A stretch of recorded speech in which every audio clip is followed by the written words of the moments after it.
इस बजट में आस्था के आधार पर भेदभाव की है। जहां सरकार राम, रैदास,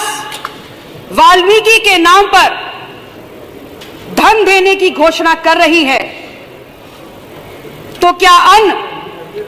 धर्मावलंबियों की आस्थाओं को अनदेखा कर दिया गया?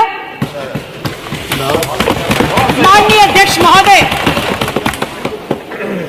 मैं भली भांति जानती हूं कि सदन में बहुमत के आधार पर जिस पार्टी की सरकार है, भारतीय जनता पार्टी की सोच में ईसाईयत और इस्लाम बाहरी हैं। मैं इस बहस में भी नहीं जाना चाहती हूं और ना ये मेरा विषय है, लेकिन सरकार को यह ध्यान रखना ही होगा कि बुद्ध, महावीर, नानक और कबीर ये सब इसी भूमि पर पैदा हुए और इसी भूमि पर पले बड़े हैं और उन्होंने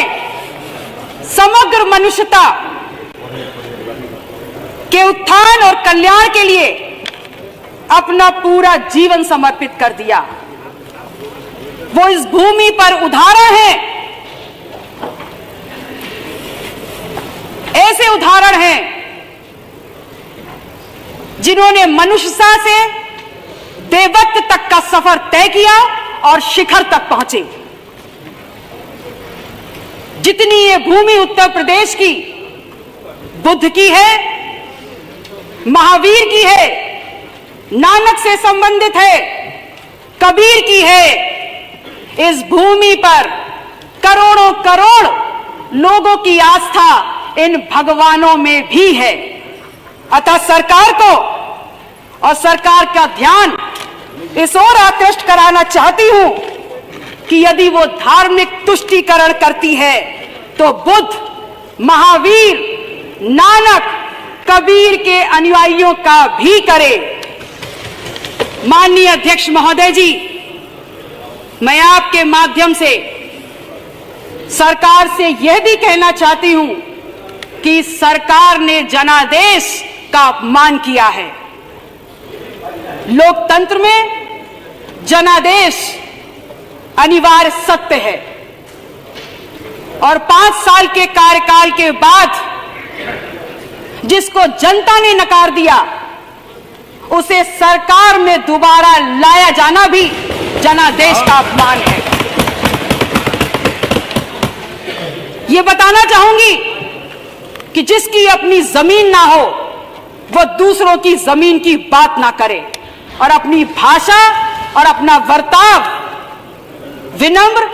और शिष्ट रखे। माननीय अध्यक्ष महोदय जी,